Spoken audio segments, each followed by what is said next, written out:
Hi, everyone. As people start to kind of gather in to the webinar today, I'm going to share my screen just so we can cover off what we're going to be discussing. So hopefully you can all see this okay.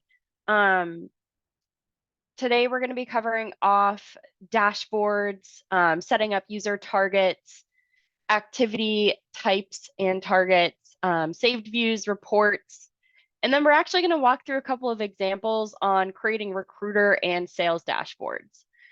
So hopefully you all find this information helpful, but there are some effective ways that you can set targets for your sales and recruiting teams and share that information with them, whether you're in office or working remotely. So that's our goal for today's session. And then we'll kind of cover off what our next webinar will be at the end of today. If you guys have any questions throughout the webinar, please input them into the chat. We'll cover off some of the Q&A towards the end of the session. I don't want to interrupt the flow of the webinar, so if you guys don't mind just sticking them in there so I can look at them at the end. So as we get some more participants loaded in here, I'm going to go ahead and share my tracker screen. Let me jump out of this. All right. So now you guys should be able to see the tracker database here. So this is one of our demos. It may look a little bit different than what you're used to in your own system, just because tracker does allow you to customize those layouts. So don't, be afraid there. It's just going to be a little bit different because it's a demo. So what we're going to start off with today is just setting user targets and widgets. So it is a best practice as soon as you get into the system, whether you're on the sales team or the recruiting team, to go in as admins and set those user targets. Now to do that, it's pretty straightforward. What we're going to do here is just click into our name at the top right corner of the screen and jump into tools and settings.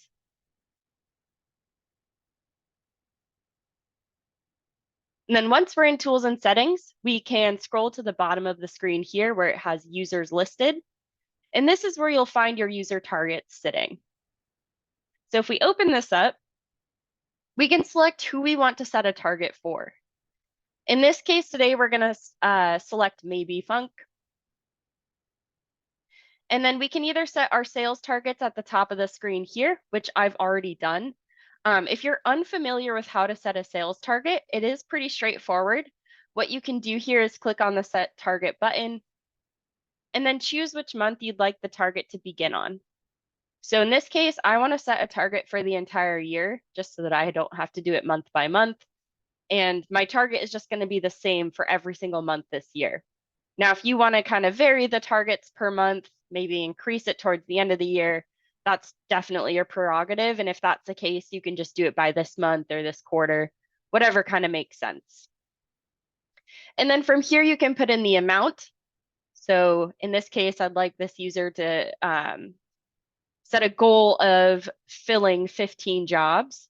And then you can put in the target volume. So in this case, I'm going to put in 15,000 per month. So I've already input that information. This is just an example to show you guys how to set a sales target. And then you also have the option to do a revenue target if you're using Tracker's invoicing.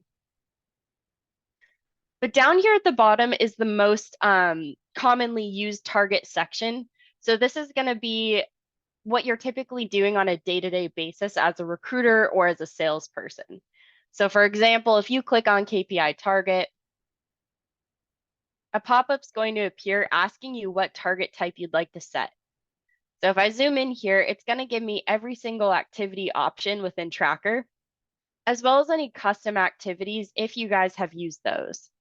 Now, if this is the first time that you're hearing about a custom activity type, I'm going to walk you through how to create one and then how to set a target against that. But as you can see here for the sales team, it would be important to set a converted leads target. I want to leave my effective from date as today, or I'm sorry, as January 1st, because I want this to go for the whole year.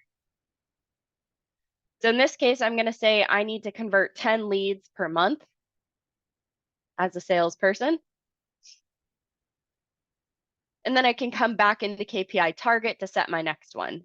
So maybe on the recruiting side, we need to have at least 5 resumes sent per month. And then we can continue adding in as many targets as we'd like. Another one I'm going to include on the sales side is sales calls. So I want to make sure that I'm setting 50 per month there. Now, like I mentioned, you can add some custom activity types in Tracker. So if you're kind of unsure of what that means, just to briefly show you, whenever you're logging an activity in the system, you'll see all of Tracker's standard built-in activities on the right-hand side of your screen. Now, if there's something that's not here that your team typically needs to log or you need to report on or track, then you can add that activity to this list. You can't delete any of the standard ones, but again, you can add to it. So to do that, we'd jump back into Tools and Settings. And we'd want to open up our Customization tab here so that we can jump into our Display Settings section. And then from the Display Settings area, we can scroll all the way to the bottom where we'll have our activity types listed. The nice thing about this area is that you can rearrange Tracker's standard activities just by clicking on these 3 dots and dragging around. Or this is where you can add in those custom ones that I've been talking about for the last couple of minutes. So if you click on this button here, we're going to go ahead and add in our custom activity type. So you'll want to include a description or title. I'm going to add an in-person meeting. And then Tracker's going to require you to select an image, completely up to you what image you'd like to apply. Maybe it's going to be this cloud. And then you'll want to make sure you select the proper activity type. So since this is an in-person meeting, we would typically want to schedule a calendar date within the activity. So in that case, we'd select appointment or meeting. Telephone call would have a different look, because that would allow you to use our notes section, and it would also give you a few extra action buttons, like didn't answer, set follow-up, things like that. And then task is just going to be a simple activity. So again, appointment includes that calendar, which is what I want here. And then lastly, you'll just want to select a color and choose OK. And you'll know that this is a custom activity type because it is going to be highlighted in blue like so. Again, we can kind of drag this around if we'd like to have it second down in the list. So before we move on from this page, we'll want to make sure that we save our settings. And just to show you guys the change that I made, we can jump into activities here. And now if we click on our activity dropdown, we have in-person meeting as an option. And if I pop this open, it gives me the option to create a calendar event or invitation event. Going back into our targets here, now that I have my custom activity type created, I want to go ahead and set a target against that one as well. So I'm going to find that user that I want to apply it to, jump into KPIs and targets.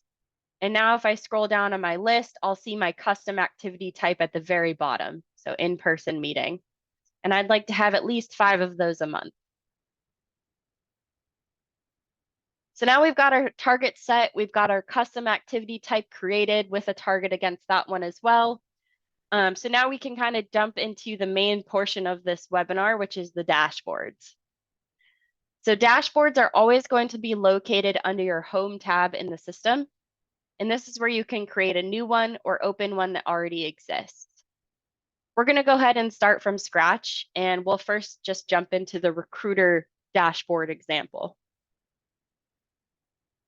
So once you have a new dashboard pulled up, it's going to give you some options on what you'd like to add. So over here on our gallery, we have 3 different portions that we can jump into. We've got our widgets, our reports, and our saved list views. So we'll kind of get into the widgets in a second, but if you guys have any reports where you're the owner of them, and you'd like to make sure that you include those on a dashboard next to all of the other information you need to track, you can do so. So for example, if I want to see how many contractors I have out working, I can go ahead and add that report to my dashboard. I can also include one where it shows me how many interviews have been arranged this year.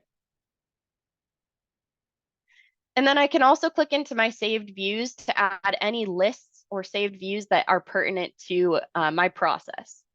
So for me personally, as a recruiter, we can just pretend that I typically fill marketing positions. So I have a great saved list view that shows my top marketing candidates. Now, if you guys are unfamiliar with how to create a saved list view, we have some great help files that'll show you how to do this. But once it's saved, it will become an option under this tab here. The nice thing about adding reports and views to this section of the dashboard too is that you can also pop them out if you need to look at them separately in a different screen. So now I can quickly look at my list.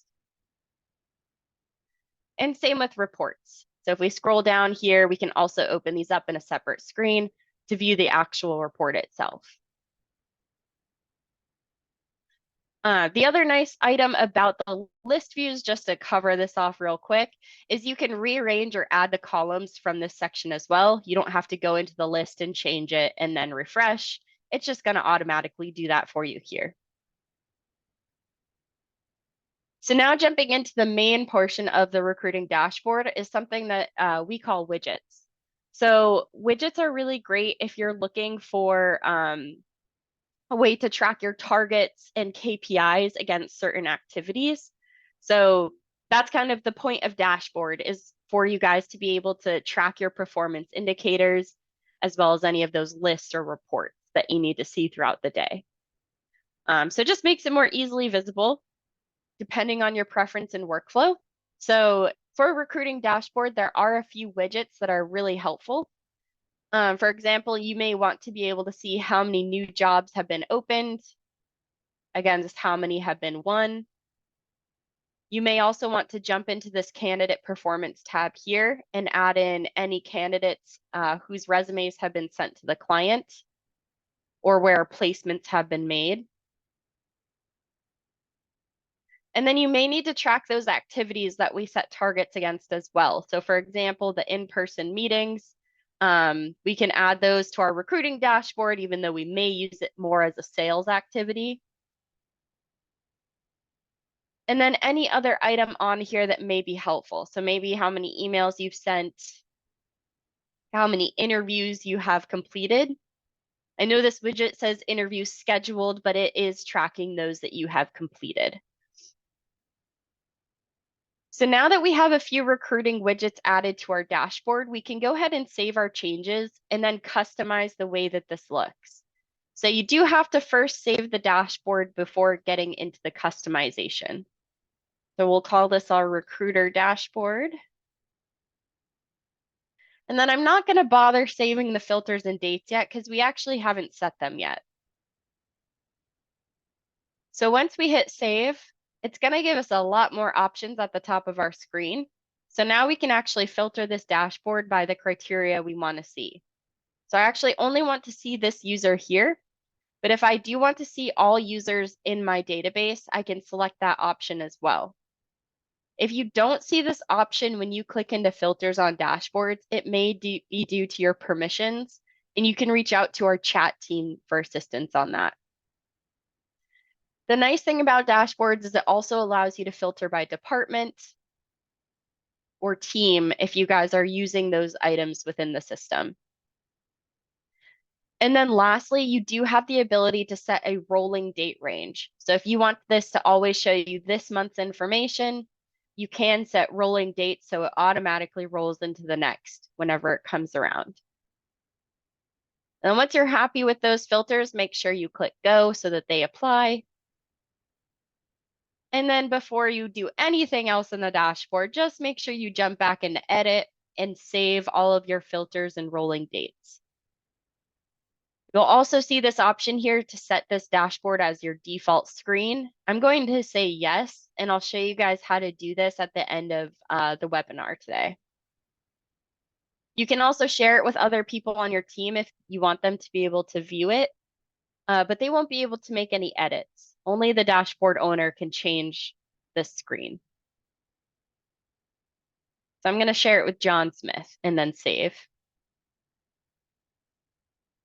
Now, like I mentioned, you can customize everything on this screen. So if you click the unlock button, it's going to allow you to drag your widgets around. So you can switch things up if you'd like. You can also jump in here and rename any widget or report or list view. So if you need to, you can click on this pencil icon and we can call this interviews completed this month. We can also change our colors to make it more visually appealing. And then you can also change the size of certain items. So for example, with reports, this is a good one to show, or even list views. But if you needed to change the size of this, you can click on the icon here, jump into the last button in this list, and change the size to something smaller. So now it's a little bit more compact. It's not taking up as much space on my screen, which is helpful. If you need to delete a widget or report off the dashboard, you can also do that by clicking into this wheel icon and selecting the trash can.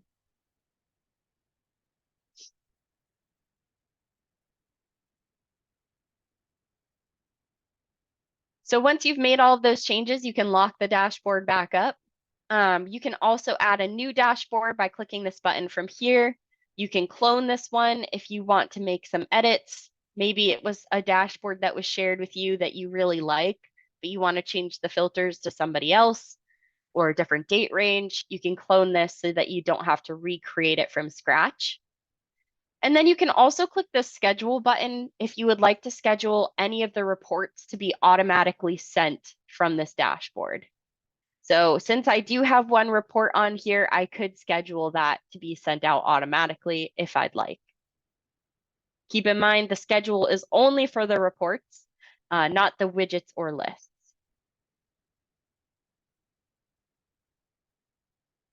If you needed to jump into a different dashboard from this section, you can also click on this drop-down arrow and select another one that you have on your screen. So this is going to be our recruiting dashboard. And as we kind of mentioned earlier, we did set some targets here. So you'll see that those targets are then applied. If a target hasn't been set, then there's just going to be a little dash here. And then you can see how many items have been achieved against that target if it's been set. So if we wanted to click in here and view any of the details, we can also click the image within the widget, and it'll show us some columns of exactly who was scheduled for an interview and when it was completed. And that goes along with all of these widgets. So if I wanted to see whose resumes were sent of those 5, I can also click into this one to view more detail. The next example we're going to cover off is a sales dashboard. So there are some really helpful items to add to a sales dashboard. So I'm going to go ahead and create one from scratch here.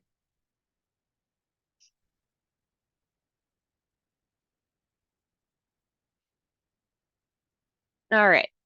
So now that this is opened up, again, we're going to kind of start from scratch like we did with the recruiting dashboard, just by adding in any reports, views, or widgets that would be helpful.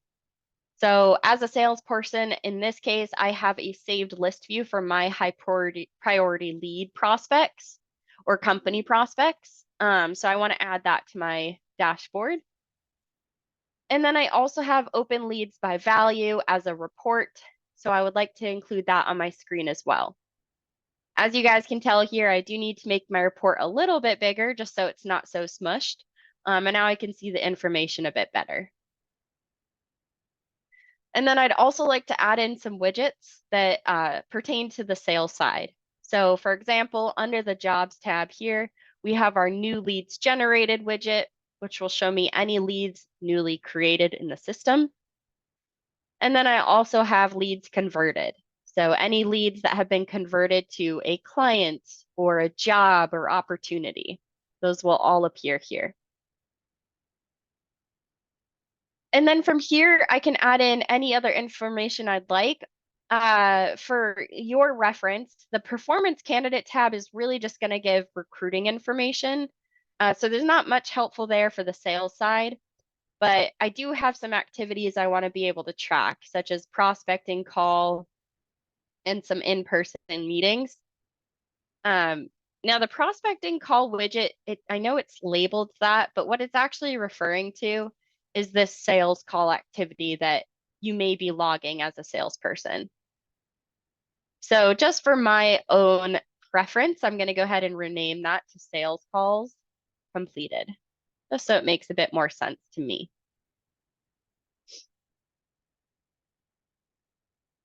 Now there's a few other widgets I'd like to add here. So under the performance forecasting tab, we also have the sales target forecast because we did set some targets for this person. And then if I jump under the pipeline tab, I'll also have sales versus targets this month and this year, as well as the conversion percent year to date. So I'll kind of explain what each of these widgets is running off of once I've saved my dashboard. So I'm going to go ahead and hit save here so I can add my filters.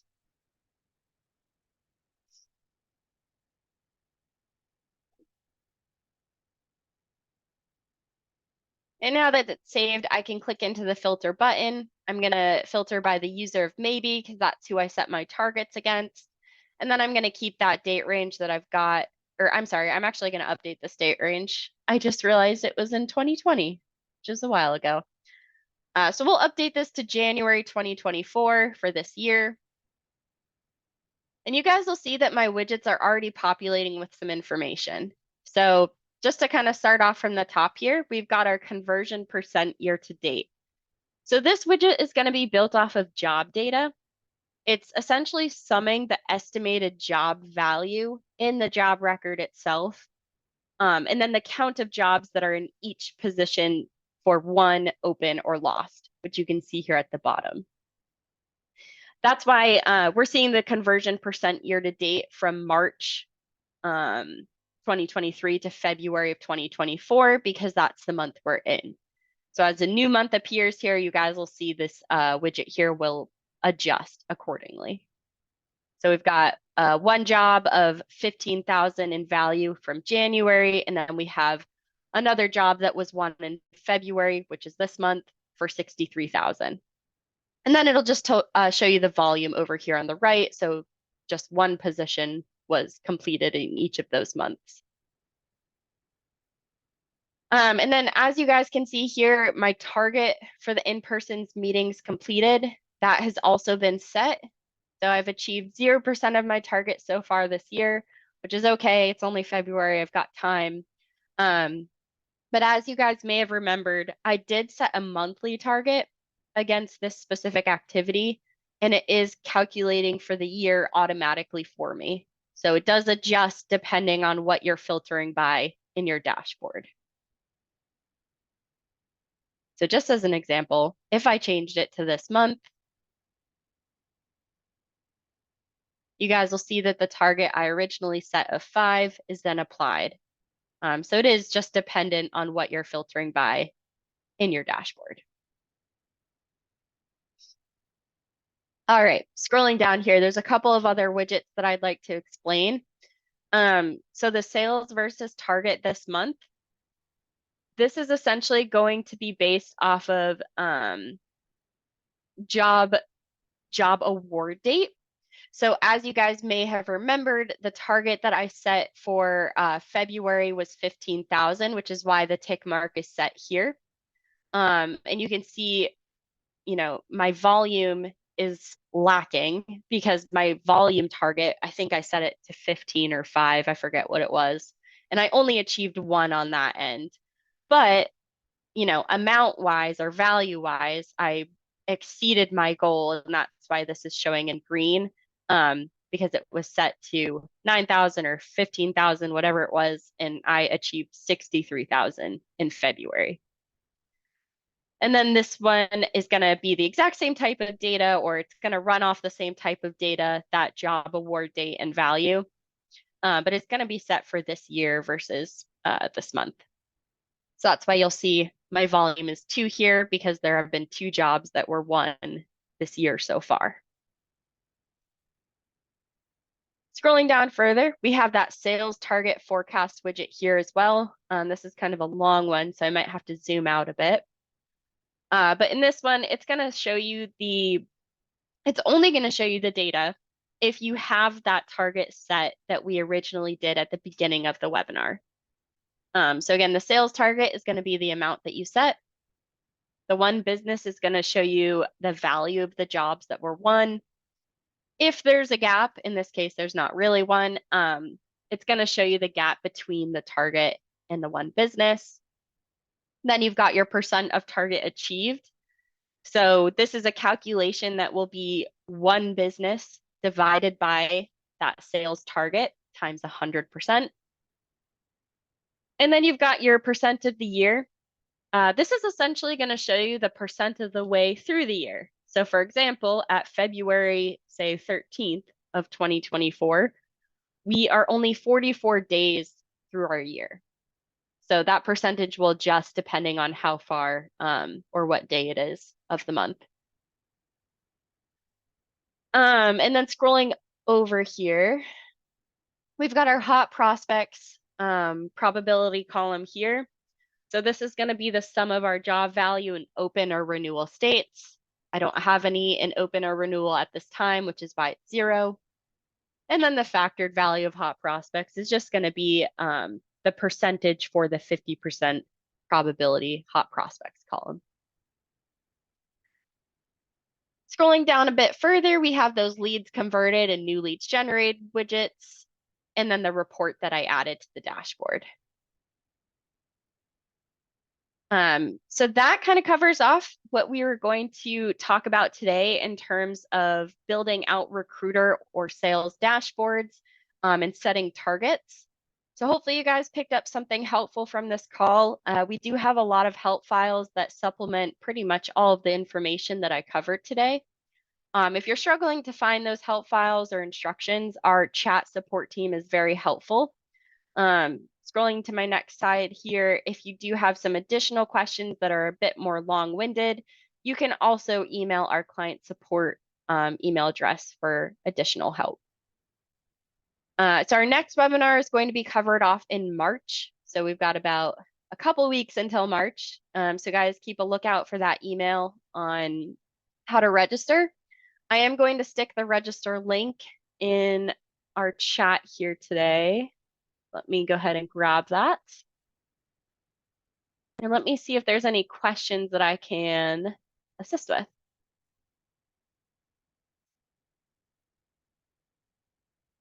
Oh, and let me make sure to put this in here. Okay, so I know we have a couple of minutes for some questions.